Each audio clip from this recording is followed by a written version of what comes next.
প্রকাশ্যে এলো আরজি করে অভয়ার নির্মম হত্যাকাণ্ডের ময়নাতদন্তের পূর্ণাঙ্গ রিপোর্ট। অভয়ার শরীরের ছত্রে ছত্রে মিলেছে ক্ষতচিহ্ন। আর কি কি রয়েছে ময়নাতদন্তের রিপোর্টে দেখুন একবার।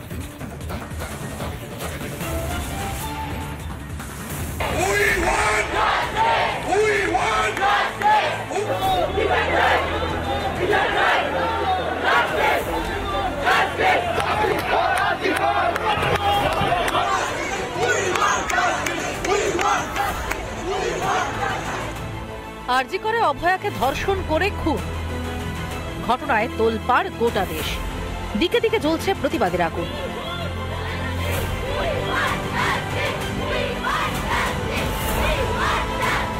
ঘটনায় পুলিশের হাতে গ্রেফতার সিভিক ভলান্টিয়ার সঞ্জয় রায়।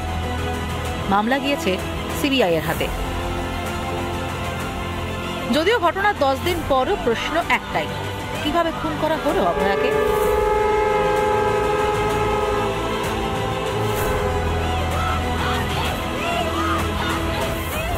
আরজিকর কাণ্ডে 10 দিন পর প্রকাশ্যে এলো ময়নাতদন্তের পূর্ণাঙ্গ রিপোর্ট।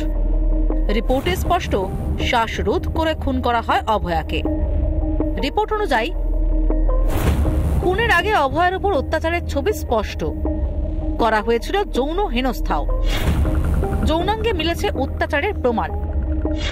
যৌনাঙ্গে ছিল গভীর ক্ষত। পাশাপাশি অভয়ার ফুসফুসে মিলেছে রক্তক্ষরণের চিহ্ন। মিলেছে ধর্ষণের প্রমাণও। ময়নাতদন্তের সময় অভয়ার পেটে ছিল 185 গ্রাম খাবার। সব ক্ষতচিহ্ন খতিয়ে দেখে চিকিৎসকদের ধারণা, নৃশংসভাবে অত্যাচার করার পর শ্বাসরোধ করে খুন করা হয় অভয়াকে। অভয়ার যৌনাঙ্গে মিলেছে গভীর ক্ষতচিহ্ন, যা দেখে চিকিৎসকদের ধারণা জোর করে কিছু প্রবেশ করানো হয়েছিল। লিকুইড যেটা হয় সেরকম, যেমন আমাদের ওই কি বলে গাম, যেগুলো লিকুইড গাম টাম হয় সেরকম ধরনের দেখতে আর কি জিনিস। তো সেইটা ওখানে আছে, কিন্তু পুরো যে ইউটেরাসটা মানে সার্ভিক্স, তারপরে যে ইউটেরাস পুরোটা, তার সঙ্গে দুদিকে অ্যাপেন্ডেজ আছে, মানে ফ্যালোপিয়ান টিউব আছে, ওভারি আছে, এই সব নিয়ে যে ওজনটা হয় সেইটার ওজনটা 154 গ্রাম। ময়নাতদন্তের রিপোর্ট প্রকাশ্যে আসতেই ফের মাথাচাড়া দিচ্ছে একটি প্রশ্ন, একা সঞ্জয়ের পক্ষে অভয়ের উপর এত অত্যাচার করে খুন করা সম্ভব? রিপাবলিক বাংলা। অভয়া ধর্ষণ এবং খুনে ধৃত সঞ্জয়ের পলিগ্রাফ টেস্ট করাতে চায় সিবিআই। পলিগ্রাফ টেস্টের অনুমতি দিল সিবিআই এর বিশেষ আদালত। নিয়ম অনুযায়ী এবার শুধু সঞ্জয়ের সম্মতি মিললেই পলিগ্রাফ টেস্ট। পলিগ্রাফ টেস্টই হবে সকল রহস্যের সমাধান। পলিগ্রাফ টেস্টেই হবে অধরা রহস্যের তথ্য ফাঁস।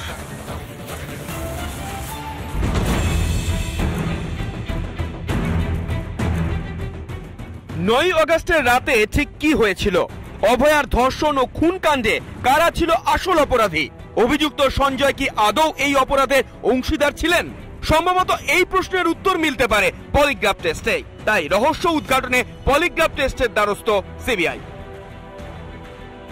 যেটা পলিগ্রাফ টেস্ট, সেটার অ্যাডমিসিবিলিটি নিয়ে অনেকের অনেক প্রশ্ন থাকে, কিন্তু যারা তদন্তকারী অফিসার থাকেন তাদের জন্য অনেকটা সুবিধা হয়। অর্থাৎ এই সঞ্জয় আসলে বলির পাঠা কিনা, সঞ্জয় অনেকগুলো নাম বলছে এড়িয়ে যাচ্ছে কিনা, এইটা একদম স্পেসিফিক জায়গাতে বের করতে পারবে।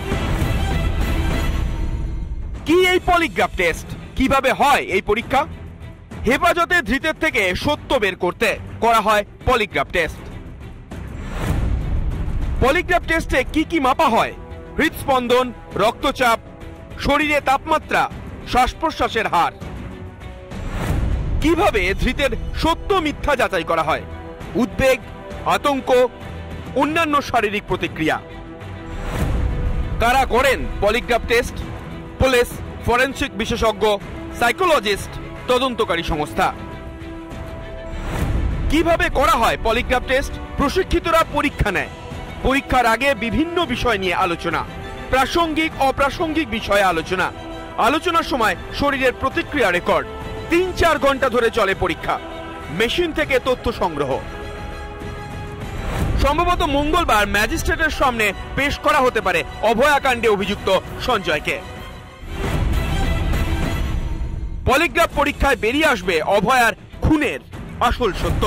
অভয়ার ধর্ষণ ও খুনে কতজন জড়িত ছিল, এই সবের উত্তর কি মিলবে পলিগ্রাফ পরীক্ষায়? রিপাবলিক বাংলা। নজর রাখবো আমরা আরজিকরের দিকে। আরজিকরে মোতায়েন বিশাল পুলিশ বাহিনী। অভয়া হত্যার তদন্তে তৎপর সিবিআই। সোমবার ফের আরজিকরে যান সিবিআই এর উচ্চপদস্থ আধিকারিকরা এবং এই মুহূর্তের ছবিটা ঠিক কেমন? আজ সকাল থেকেই আমরা সরাসরি চলে যাবো, আমাদের সঙ্গে রয়েছেন আমাদের প্রতিনিধি তুলিকা রয়েছেন। তুলিকা, তুমি এই মুহূর্তে আরজিকরের সামনে রয়েছো, আজকের ছবিটা আরজিকরের ঠিক কেমন?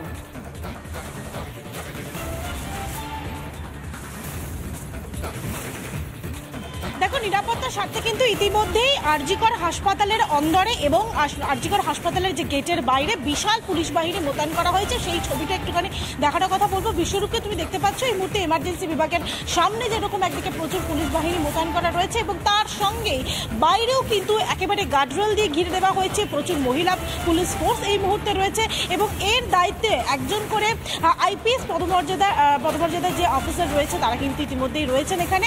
এবং মূলত 163 নম্বর ধারা, অর্থাৎ যে ভারতীয় নাগরিক সুরক্ষা সংহিতার 163 নম্বর ধারা এই মুহূর্তে জারি করা হয়েছে। তার কারণ 14ই আগস্ট মধ্যরাতে যেভাবে এমার্জেন্সি বিভাগের সামনে যে ঘটনা ঘটেছে, যে হামলার ঘটনা ঘটেছে, সেই হামলা থেকে শিক্ষা নিয়ে কিন্তু ইতিমধ্যেই 24 তারিখ পর্যন্ত, অর্থাৎ 18 থেকে 24 তারিখ পর্যন্ত কিন্তু এই মুহূর্তে কোনো রকমভাবে জমায়েত, মিছিল কোনো কিছু করা যাবে না। শ্যামবাজার 5 মাথার মোড় থেকে আরজিকর হাসপাতাল সংলগ্ন যে এলাকা রয়েছে সেখানে কিন্তু কোনো রকম জমায়েত করা যাবে না। এবং অন্য প্রান্তে যেরকম একদিকে পুলিশ ফোর্স একদিকে মোতায়েন করা রয়েছে, তবে বাইরে কোনো জমায়েত না হলে, অর্থাৎ 5 জনের বেশি জমায়েত না হলেও কিন্তু ভিতরে, অর্থাৎ যে এমার্জেন্সি বিভাগের সামনে আমরা প্রত্যেক দিন লাগাতার যে খবরে রয়েছে মধুকল্পিতা, যে চিকিৎসকরা তার প্রতিবাদ জানাচ্ছেন, সেই প্রতিবাদ এখনো অব্যাহত রয়েছে। এছাড়াও গতকাল সিবিআই ইতিমধ্যেই যে তদন্ত শুরু করেছে, সেই তদন্তের পরিপ্রেক্ষিতে গতকালই সিবিআই এর যারা তদন্তকারীরা রয়েছে তারা কিন্তু এই এমার্জেন্সি বিভাগে এসেছিলেন। তারা ফরেন্সিক টিম নিয়ে আগেই আমরা দেখেছিলাম যে কলকাতা হাইকোর্টের নির্দেশের পরে এসেছিলেন। সেক্ষেত্রে কিন্তু একটা প্রশ্নচিহ্ন ইতিমধ্যে উঠছে সিবিআই তদন্তের মাধ্যমে। একেবারে বোঝাই যাচ্ছে আরজিকরে এই মুহূর্তে বিশাল পুলিশ বাহিনী মোতায়েন রয়েছে, কড়া নিরাপত্তার চাদরে মুড়ে ফেলা হয়েছে পুরো আরজিকরকে। ধন্যবাদ তুলিকা তোমাকে। পরপর 4 দিন সিবিআই দপ্তরে হাজিরা আরজিকর মেডিকেলের প্রাক্তন অধ্যক্ষ সন্দীপ ঘোষের। সূত্রের খবর, সন্দীপের বয়ানে একাধিক অসঙ্গতি পেয়েছেন এজেন্সির আধিকারিকেরা।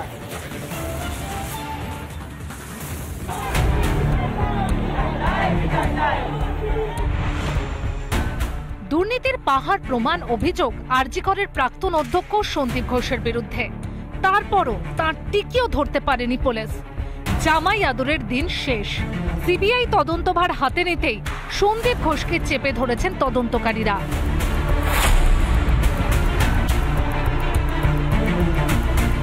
শুক্রবার থেকে টানা জিজ্ঞাসাবাদ সন্দীপ ঘোষকে। ওই দিন প্রায় 10 ঘন্টা জিজ্ঞাসাবাদ করা হয় তাঁকে। বাড়ি ফেরেন শনিবার মধ্যরাতে। শনিবার সকাল 10টায় আবার সিবিআই দপ্তরে হাজিরা দিয়েছিলেন সন্দীপ। সেদিন 13 ঘন্টারও বেশি সময় ধরে জেরা করা হয় আরজিকরের প্রাক্তন অধ্যক্ষকে। রবিবার 14 ঘন্টা জিজ্ঞাসাবাদ করা হয় সন্দীপ ঘোষকে। সোমবার ফের সিজিওতে আরজিকরের প্রাক্তন অধ্যক্ষ। সূত্রের খবর, সন্দীপের উত্তরে সন্তুষ্ট নয় সিবিআই। আরজিকরের প্রাক্তন অধ্যক্ষ তদন্তকারীদের রীতিমতো খোল খাওয়ানোর চেষ্টা করছেন। ঘটনার দিন অনলাইনে একাধিক ফোন করা হলেও মোবাইলে তার রেকর্ড ছিল না। তবে সন্দীপ ঘোষ হয়তো ঘুঘু দেখেছেন, দেখেননি ঘুঘুর ফাঁদ। কাকে ফোন করা হয়েছিল সেদিন জানতে সন্দীপ ঘোষের ফোন বাজেয়াপ্ত করা হতে পারে বলে সূত্রের খবর। আরজিকরের প্রাক্তন অধ্যক্ষের বিরুদ্ধে অভিযোগের শেষ নেই। এবার তার বিরুদ্ধে একের পর এক বিস্ফোরক অভিযোগ আরজিকরের ইন্টার্ন চিকিৎসকের। শুধু ভয় দেখানো এরকমই হয়েছিল যাতে তারা কমপ্লেনটা তুলে নেয়। জন পুরো ব্যাপারটাকে কুক্ষিগত করে রেখেছিল। এখানে ফার্স্ট ইয়ার, সেকেন্ড ইয়ার থেকে ধরুন পিজিটি, পিডিটি, প্রফেসর, কলেজের অ্যাডমিনিস্ট্রেটিভ লেভেলের ডিসিশনেও তাদের হাত থাকতো, যারা এই ঘনিষ্ঠ ছিলেন সন্দীপ ঘোষ স্যারের। দিন যত যাচ্ছে তত বেরিয়ে আসছে সন্দীপ ঘোষের কুকীর্তি। আর কত কুকীর্তি আছে সন্দীপের। এবার কি বেরিয়ে আসবে সন্দীপের সব কিচ্ছা? রিপাবলিক বাংলা।